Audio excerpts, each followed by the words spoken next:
We are going to be looking at topic 93. We are going to be looking at topic 93, and we are going to be talking about the year of Jubilee. Let me start with a prayer. Lord, we bless you for this evening. We thank you for your grace. We thank you, mighty Father, that as we come together today to learn about your word, mighty Father, let your spirit come and stir our spirits. Come and bring revelation, mighty God. We invite your spirit to come and speak, mighty Lord, through me. Come and have your way as we are here learning your word, mighty Father. We thank you and we pray in the name of our Lord Jesus Christ, and everyone said amen. You are so welcome today. And we are going to be looking at topic 93. We are going to be looking at topic 93. This is Pastor Connie. We are going to be looking at the year of Jubilee. When we look at such an important topic, sometimes we find that it might be misunderstood, and I know that you are out there, you are maybe with your books, with your Bibles, with your pens. I hope so, because it's so important for you to be able to jot down this important information. I just want to uphold you. I just want to say, to honor you guys who are out there learning about the Word of God. We are in such a great time whereby the Word of God is so available, whereby the true Word of God is so available to you and to you to hear and to you to be able to learn. Isn't it so amazing that we can find such tools available so that we can grow and mature in our relationship with God, but also in the Word of God? We are going to be looking at such a historical event, the year of Jubilee, that sometimes you might not have heard about it, but I'm going to be teaching about such an amazing, very informative topic that we need, that is a milestone in the Word of God. We are going to be looking at how this year of Jubilee historically, how it impacted Israel and how it can actually relate to us. So we are going to be looking at this in depth and highly to relate it to us in our generation and in our time. So let's look at this year of Jubilee actually historically. What does it mean? Why is it important? What did it mean to the children of Israel? And I'm going to be looking at the Old Testament.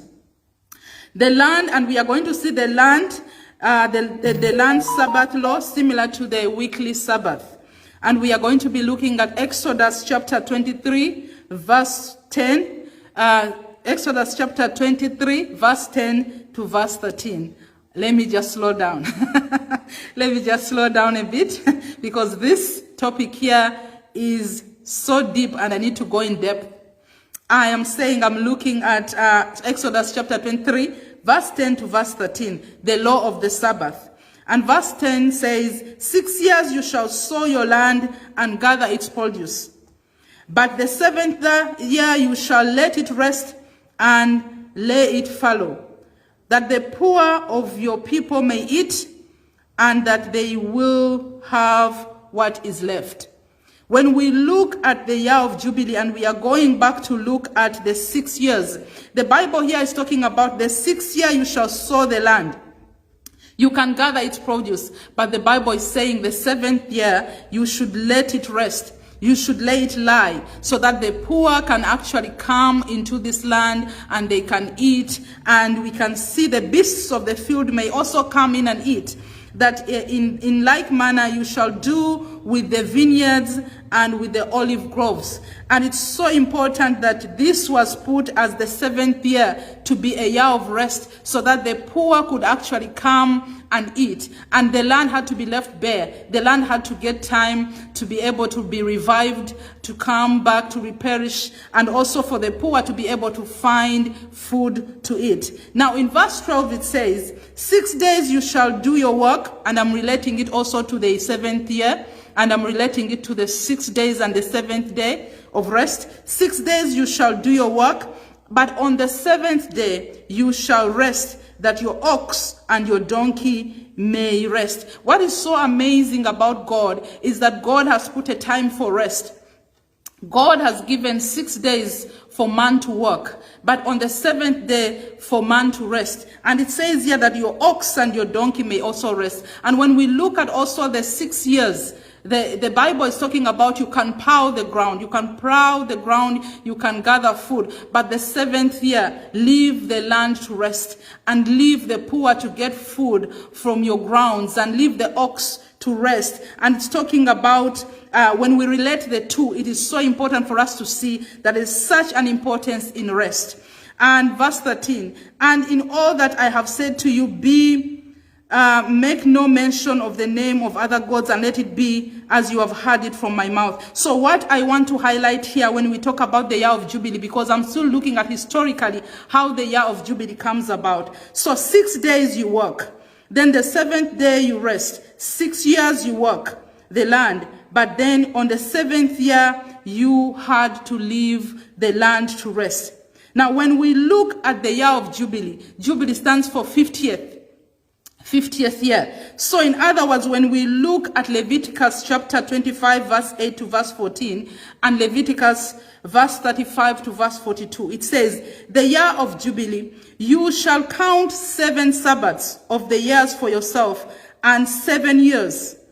And the time of the 7 Sabbaths of the years shall be to you 49 years. In other words, 7 years times 7 brings us to 49 years. So those years you can do everything. But on the 50th year, after the 49 years, that's the year that we are going to be talking about, the year of Jubilee. How does it relate to the children of Israel? Why was it important historically? And how does it relate to us? You and me in our times, and how does it relate? How does Jesus talk about this year of Jubilee in the New Testament? So that's what I want us to look at, and I would love that we go into depth and we see the significance, the importance. How does this year of Jubilee actually apply to us? This year that God gave the children of Israel to be the year of rest, how does it actually apply to you and me in our time of today? So when I'm reading verse 9, it says, then you shall cause the trumpet of the Jubilee to sound on the 10th day of the 7th month. On the day of atonement, you shall make the trumpet to sound throughout all your land. You shall consecrate the 50th year and proclaim liberty. This was a year that was declared by the Lord to be a year of liberty. The year of Jubilee, to be a year of liberty throughout all the land to all its inhabitants. It shall be a jubilee for you, and each of you shall return to his possession. Each of you shall return to his family. God gave this year to the children of Israel, this 50th year, that it should be a year of Jubilee, whereby nothing should be done. The land should be left, and men and women should return back to their families. Slaves should be left free. And we can see the 50th year on verse 11. The 50th year shall be a jubilee to you. In it you shall never sow, nor reap what grows on its own accord, nor gather the grapes on your untended vines. It should not be able to gather. This year, the children of Israel were supposed to leave the land. They were not supposed to gather anything from the land. They were not supposed to go and get the crops from the land. The land was supposed to be left, and whatever came onto the land was supposed to be left for anyone to come and gather up. And verse 12, for it is the year of Jubilee. It shall be holy to you. You shall eat its produce from the field. In this year of Jubilee, each of you shall return to his possession. If you sell anything to your neighbor or buy from your neighbor's hand, you shall not oppress one another. The 50th year, everything that was indebted, if you had a debt, if someone owed you something, this year, the 50th year, you were supposed to release that debt. And that is what is so amazing about God, that in the 50th year, people who actually had so much debt, they were actually in this year released. They were supposed to now be released to start over with their families. They were supposed now to be released to level with everyone else. And we can see here that you would have, in case you had any transactions that you made, you would have to make it a fair transaction and not take any usury or interest from anyone, because it was the 50th year. No debt was incurred. Every person was supposed to be equal in the 50th year. And that was the amazing thing about the year of Jubilee, that everyone started equally. Like literally, even though you had a debt, it would be written off. If someone owed you, it was known that in the 50th year, you had to release that person and actually write off the debt. literally write off the debt. Verse 35. If one of your brethren became poor and falls into poverty among you, then you shall help them, like a stranger or a sojourner, that he may live with you. In this 50th year, they were supposed to help a stranger. They were supposed to help the poor. They were supposed to give to the poor. And when we see verse 36, take no interest from anyone, but fear your God, that your brother may live with you. You shall not lend him your money for usury, nor lend him your food for a profit. At this time, you are supposed to give to anyone who is in need without requiring an interest, without requiring someone to pay you back. This was a 50th year that was supposed to be a year of Jubilee. And even God saw that there was a need for this to be done in the children of Israel. Now I'm reading the Old Testament. I'm on verse 38. And I am the Lord your God, who brought you out of the land of Egypt to give you the land of Canaan and to be your God. Verse 39. And if one of your brethren who dwells by you becomes poor, sells himself to you, you shall not compel him to serve as a slave. This was a time that if someone owed, or someone was in debt with you, or they owed you, this was a time that you had to release this person. If this person had actually decided to come and serve, because in these times, in the years and in the Old Testament, if you owed someone so much money, you could go sometimes and work on their farm, sometimes work in their land. But when it was the 50th year, you were not allowed to do that. You were allowed to release this person so that they don't actually work for the debt that they owe you. That is so amazing. That in the year of Jubilee, people were supposed to be led, debts were supposed to be written off. The poor were supposed to be helped and fed. When you saw a stranger, a foreigner, or a sojourner, you were supposed to help them in this year of Jubilee, which is the 50th year. So as a hired servant and a sojourner, you shall be with you and shall serve you until the year of Jubilee. If you had a slave who was actually serving you, and then you had a slave, this was a year that a slave would be released, and the slave would be written off, that they are no longer a slave. And a contract sometimes had to be signed that this person is actually no longer a slave, because it's the 50th year and it is the year of Jubilee. And then he shall depart from you. If it was a slave that you had someone who was working for you and they were actually a slave. I can see someone is asking for biblical reference. I am reading Leviticus chapter 25, verse 8 to verse 14. Leviticus chapter 25, verse 8 to verse 14, and verse 35 to verse 42. I am right now reading verse 41.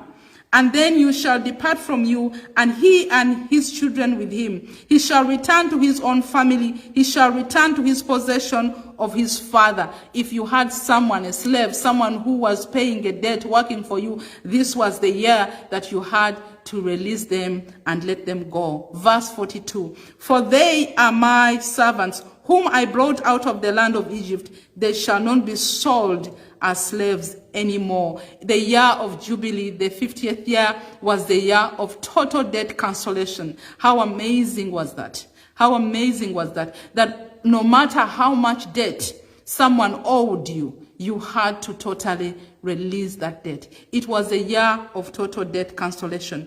It was anybody who made a bad decision had hope when it came to the year of Jubilee. Anyone who had made mistakes, anyone who had taken debt, anyone who was deep in debt, this was the year that they also were able to have hope again, to start their life and their families again, to be free again. That is so amazing. Now, I would like us to look at the New Testament and bring this reference in the New Testament. And why is it so important for us to look at it in the New Testament? Because we can see in the New Testament, even Christ himself comes out and talks about this year of Jubilee. He talks about this 50th year, the year of setting free the captives. So it was that important to even us who are right now present as Christians. It is that important if Christ had to actually come and refer to the year of Jubilee. So that is why it is so important for us to learn about this year. Jesus is teaching about Jubilee, and we are looking at the New Testament.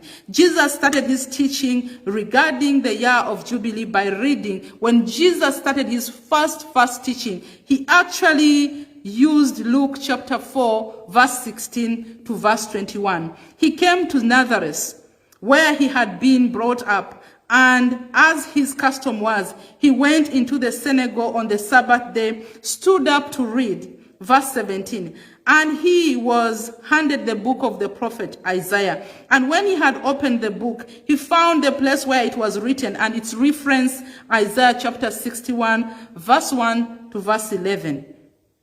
And when he had opened the book, he found the place where it was written, the Spirit of the Lord is upon me, because he has anointed me to preach the gospel to the poor. And I want you to note these things that I'm reading, because they are going to relate us back to what I've been talking about, that Jesus is coming out. His first preaching is actually about the year of Jubilee. That is in Isaiah chapter 61 and verse 1 to verse 11. That he has anointed me to preach the gospel to the poor. He has sent me to heal the brokenhearted. And you can see that. Okay. To proclaim liberty to the captives and the recovery of the sight to the blind. To set at liberty those who are oppressed. To proclaim the acceptable year of the Lord. The Bible said in verse 20, then he closed the book, he gave it back to the attendant and sat down. And the eyes of all who were in the synagogue were fixed on him. He began to say to them, today this scripture is being fulfilled. What is so important about Luke chapter 4 verse 16 to 21, and as we refer it to Isaiah, Jesus himself is coming. The first sermon that Jesus is teaching about is the year of Jubilee. Jesus is teaching about freedom for the captive. Jesus is talking about setting free the poor. Jesus is bringing and is talking about spiritual freedom. He's talking about emotional freedom. He's talking about physical freedom, and that is setting free the captives. And Jesus himself saw that there was such a need for Jubilee, for freedom. And we are in that time. We are in the New Testament. We are living in the time whereby Jesus, by his grace, he has declared that we are actually right now in the year of Jubilee. We are in the time of Jubilee, whereby he has come, and when we believe him and we walk with him, that we are set free emotionally, we are set free spiritually, we are set free physically.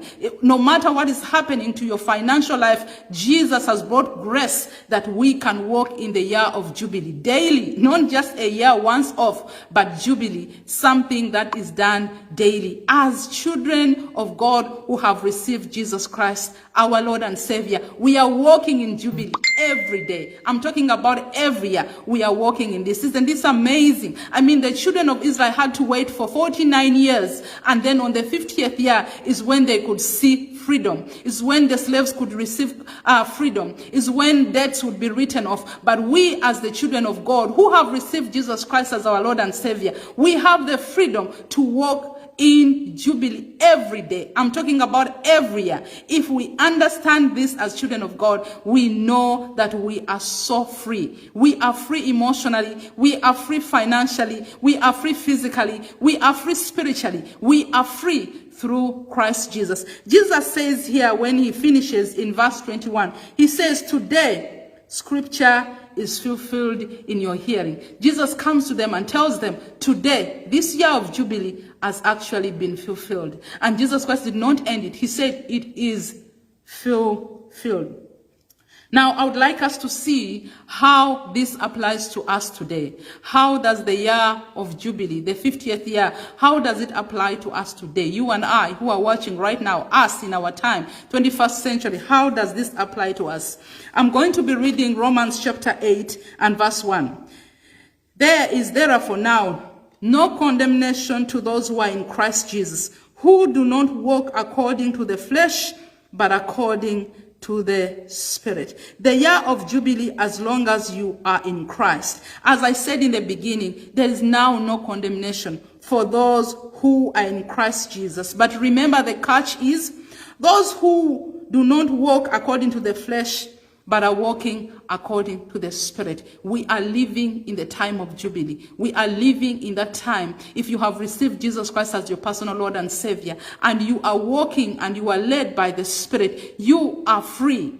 I'm talking about you are free, and you walk in that liberty. You walk in the liberty spiritually, physically, emotionally. You just have to tap and receive the liberty that the children of Israel actually had to wait for 49 years. You know, I've said it so many times, but it's so shocking that the children of Israel had to wait for 49 years, and then the 50th year was the year of Jubilee. And we are so blessed. We are so honored that we have this year of Jubilee in our life. As long as you have received Jesus Christ as your Lord and Savior, you walk this journey. You have it daily. Daily is your new Jubilee. Every day, every month, every year is actually your year of Jubilee. And we have to celebrate for the grace that we find through our Lord Jesus Christ.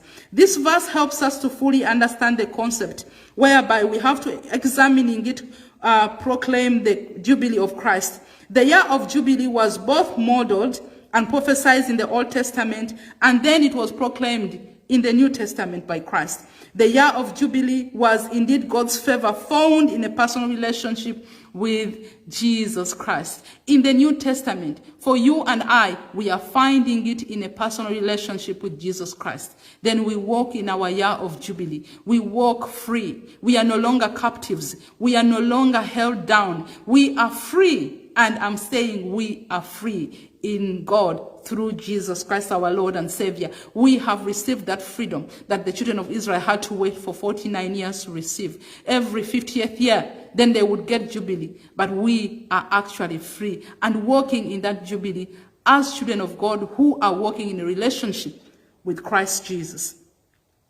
For those who would misunderstand and think that we are set free only so that we can again become in bondage, it is so important for us to understand that we have not been set free so that we can go back in bondage. We are not set free so that we can go back in bondage to sin. We are actually, as we can see, Isaiah goes on to say, he has clothed me with the garment of salvation. He has covered me with the robe of righteousness. When Jesus sets us free from our bondage, whatever it may be, he clothes us with loyal righteousness. We indeed become next in line for the heavenly throne. We are still free creatures.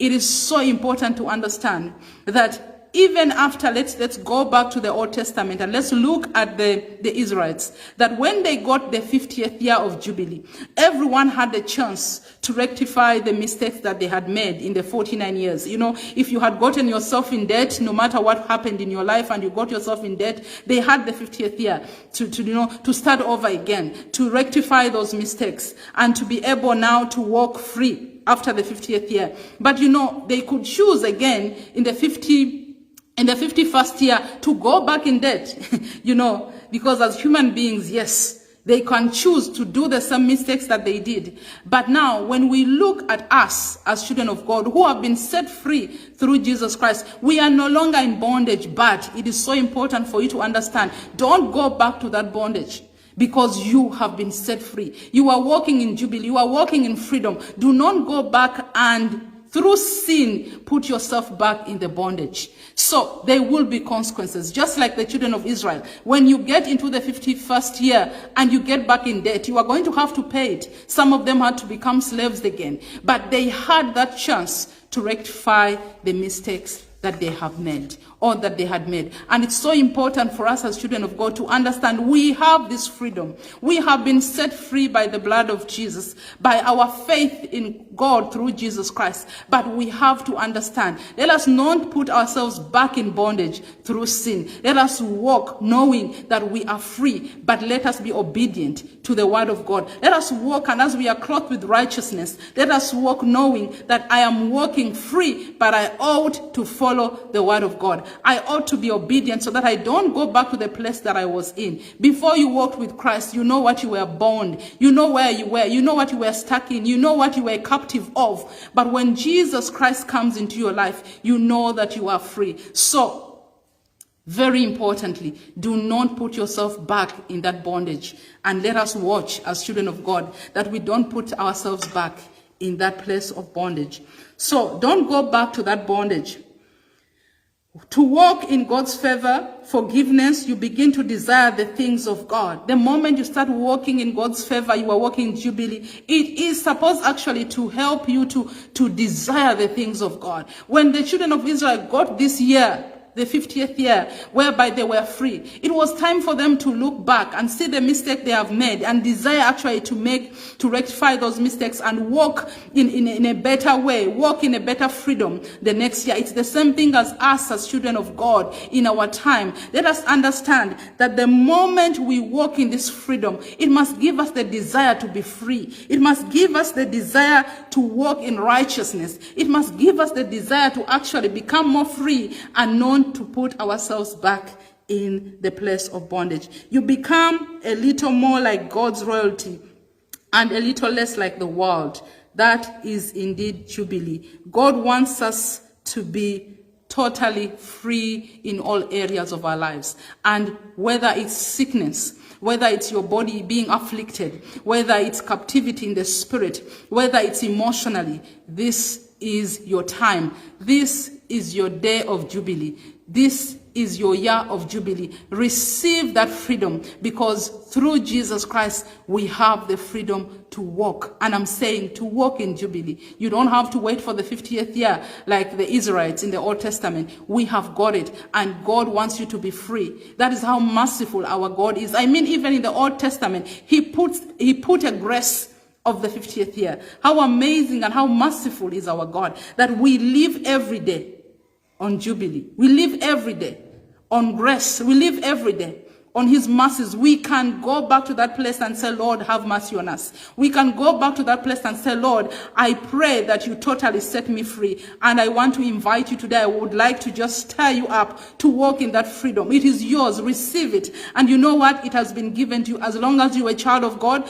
and you have received Jesus Christ as your Lord and Savior, tap into that victory and tap into that total freedom, because your Father, our God, wants you to be free, and free indeed, totally free. That's His desire. So let's look at the physical application for Christians.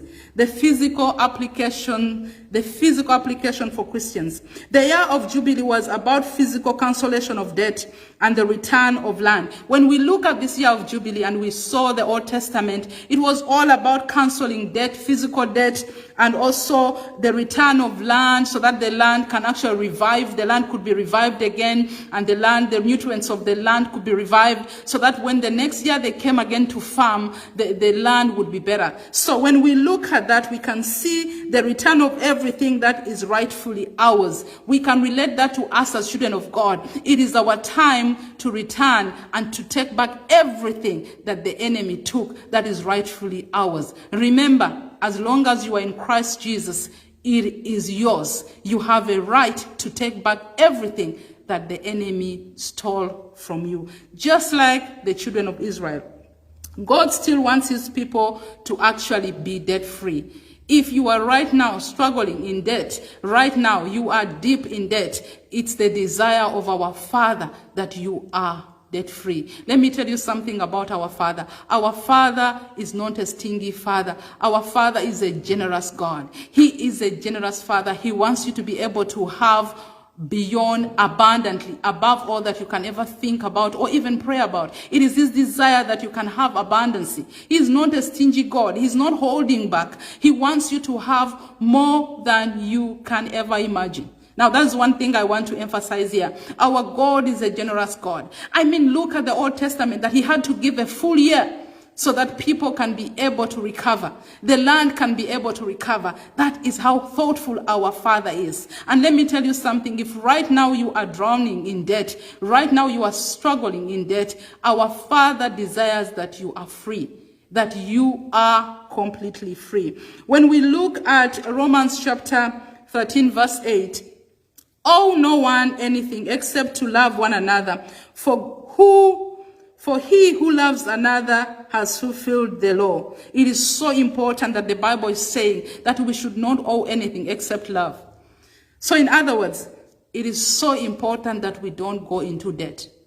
The word of God is very clear about debt. The word of God is so clear about debt. Yes, I understand if right now you are in debt, but it's so important for us to walk according to the biblical principles of God. It is not the desire of God for us to be in debt. It is not the desire of God for us to go into house bonds. It is not the desire of God for us to go and get a loan to pay a car to the bank. Remember, the moment you owe the bank, that money is not yours, it is the bank's. So the bank has a right, and I'm talking about rightfully, they can take that car from you if you can't pay. They can take that house from you if you can't pay. Biblically, God wants us to walk in faith. Biblically, God wants us to walk saying, Lord, I am going to believe you. And I know as I'm saying it, we are seeing the world system, whereby if you need a house, you have to go for a bond. If you need a car, you have to go for a bond. This is the world system.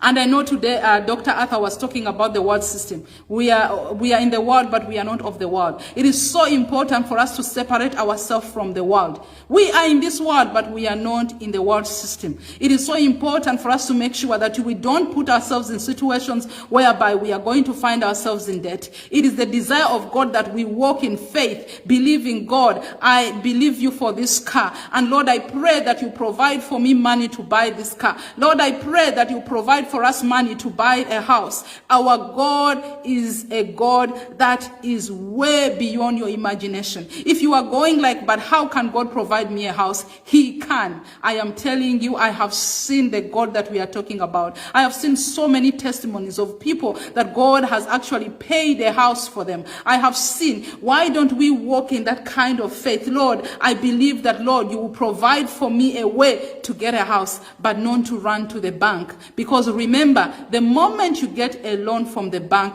that house is not yours. And let me tell you something, they have a right to come for that house, and they have a right to come for that car. The system that we are in right now is a little bit tricky, because everything is all about go and get a loan. And I'm talking about everything, talking about to the literalist last thing. And that is going to make us fall into bondage. And it's not the desire of God that we walk in bondage. So if you are right now believing God for a house, if you are right now believing God for a car, I am telling you something, get into the word of God. Walk by faith, God can do it. You do not have to go for a bond to get a house. And I'm saying it because so many people are doing it, but it's not biblically right. It is not the word of God. The word of God does not encourage debt. The word of God does not encourage us to go for debt in order to get a house or to get a car. The word of God encourages us to walk by faith, to walk and see the hand of God moving. You remember, the moment you allow the Lord to work in your life, so many lives are going to be touched. Let me tell you something again. I fully understand the world system around us. The world system tells you for you to get a car, you have to go to a bond. You have to go to the bank and get a loan. But that is not the biblical principles. The biblical principles are about believe the Lord, and the Lord will provide for you. The Bible says in Romans that owe no one anything except love. In other words, do not put yourself in places of debt, of bondage, because you want to have ABCD. God is saying to us, walk and believe God. Now, if you are right now, and I'm talking about you are right now in debt, and somehow, somewhere you have found yourself in debt, which can happen. Yes, we are still in the year of Jubilee. You can go to the Lord for grace. God has mercy. God has grace. God is able to actually bring about debt cancellation. God, can bring about debt cancellation. I know this sometimes might sound funny, but yes, there can be two types of debt cancellation. God can actually provide for you the money so that you can pay the debt. Or God can actually supernaturally, even supernaturally, he can let the person who you owe to write off the debt. It has happened to so many people. I have had so many testimonies. I have had also a testimony from Dr. Frost Arthur of a debt cancellation. God can do it. So if you are right now in debt, God is able to provide a means of escape. God is able to bring about supernatural debt cancellation. And I'm saying this because I've seen it, and I've seen so many people that God has come through. But after the debt has been cancelled, don't go back to that place of bondage. Don't go back again and get a debt. Don't go back again and go for another debt, because you are putting yourself in a position that God doesn't want to work in. God is looking to work. God is desiring for your faith. God wants you to walk by faith, not by sight, but by faith. God is desiring that you exercise your faith, because our God is able. Let me tell you something. Our God can do beyond your imagination and beyond your thoughts. When we look at 2 Corinthians chapter 9 verse 8, and God is able to make all grace abound towards you and to you, always having all sufficiency in all things, may have an abundance for every good work, to have more than enough. God is all about having more than enough. God wants us to be financially free. God wants us to be completely free. It is, if you are in debt, God is waiting. He can really have mercy upon you. But the moment you are in debt, you are owing the person who you borrowed from. And it is not right for God to stand in that position. It is so important for us as children of God to walk in faith. I don't even know how much to say this. It is so crucial to walk in that. This is a decision I have made with my husband. We made this decision and said to ourselves that our God doesn't want debt. And so many times we are walking, even sometimes by faith. Sometimes you look stupid. Sometimes people look at you and, you know, the world around you looks at you and thinks, oh my goodness, how do you do that? I mean, it is so, you sometimes look stupid to walk by faith. But let me tell you something. God has always come through. God has always come through at his time. Not on our time or our terms, but God has always come through. I want to challenge you to walk by faith. Let us leave the world system around us so that we may be able to manifest the hand of God in our lives. When the world around us sees us and how we are walking in faith with God, and they see the miracles, they see the testimonies, let me tell you something, they are going to be touched. They are going to be compelled to come and believe our God. But if we are walking like the world system, we are doing everything like they are doing, how are they going to be compelled to actually come and desire our God? Let us walk according to the Bible. Let us have faith so that the people around us, our family members, our friends, will see the testimony of actually trusting the Lord. I have seen, there was a time, and I fully want to testify about this because I believe that it's so important for us to testify. I walked without a car, and I told myself and my husband that we are not going to get into a loan. We need a car. Literally, we didn't want it, but we needed it. And we said, you know what? I had all these things to do, but I told myself, I am not going to go in a loan to get a car. We are not going to get into a loan. We are going to walk by faith, and we are going to see the hand of God working in our lives. You know what? We had someone who gave us a car. We had someone giving us a car. That is the hand of God. And this person saw me, if possible, they saw me once, and the Lord spoke to them. You know, and that is what we call the Lord. That is what we call the hand of the Lord. I did not go in debt. I did not go running to get a car by my own means. We waited with my husband, and we said, we are going to wait patiently, for we know who our God is. We did not have the finances to buy a car, literally nothing, none. But we said, we are going to wait on the Lord. We need the car, but the Lord is going to provide it when the Lord does so. And at the right exact time, the Lord provided the car. We didn't pay. I'm talking about we didn't have to go for a loan. We didn't have to go for debt. But the Lord provided for it. But the process for us to wait, it was not an easy process. It was not easy at all. I had people asking me, how are you guys? You are a mom. How are you guys doing this? How are you getting the kids to school? How are you surviving? How are you going to all the places you need to go to? I had so many questions. I had so many people challenge me. Even Christians challenge me. Don't you want to get a loan? Don't you want to try a means to, you know, there were so many challenges because the world system is what we know. But you know what? I stood and I saw a miracle, and that is our God. That is our God. And I want to challenge you today. I want to encourage you today. Believe the Lord and don't get yourself into loan. Do not get yourself in a situation where you are going to be so stressed that you can't sleep. Get yourself to a place of faith, and let me tell you something. God is going to show you who he is. I have seen him, and let me tell you so much. So many people out there who are watching this know what I'm talking about. God is able to provide. God is able to rescue you out of that loan. But after the Lord has rescued you out of that loan, don't go back to that system. Do not get yourself in loan again. So don't accept debt in your life. Stand on God's word for total debt cancellation. This is the year of Jubilee. And we can see Romans chapter 10, verse 17. So then faith comes by hearing, and hearing by the word of God.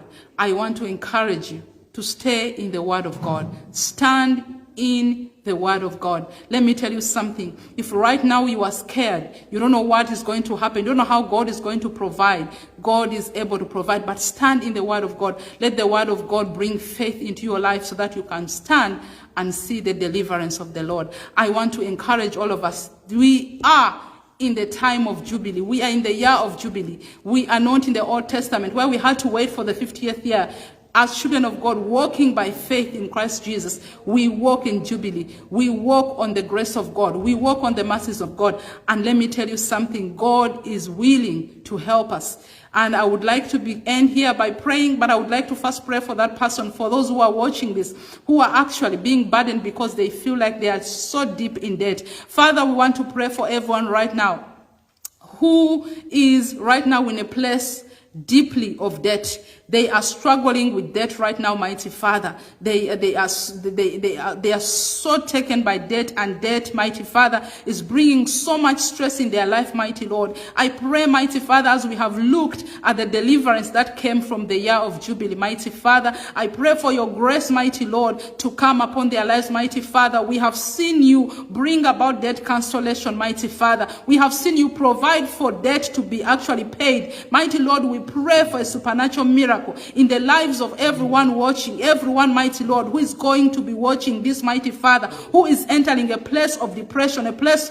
of stress, mighty Lord. We pray that your mercies, your hand, your supernatural hand, mighty Lord, will bring about provision in the life of that person who is watching and who is listening to this. Mighty King of glory, I pray that as your children, mighty Father, you will, mighty God, challenge us to walk by faith, mighty Lord, not to drain and take ourselves in situation of bondage, not to go back to the places of debt, not to take our spiritual person back to the place of bondage. I pray, mighty Father, that your grace that comes through Jesus Christ, oh God, will work evidently in our life, mighty Lord, to understand that we are free. And Lord, you have brought total freedom in our mind, in our spirit, in our bodies, in the name of our Lord Jesus Christ. Have a blessed evening. And I want to finish by saying you are free, and God, it's his desire for you to walk in that freedom. Don't take yourself back to the place of bondage. It is his desire that you walk completely and totally free. Have a blessed evening.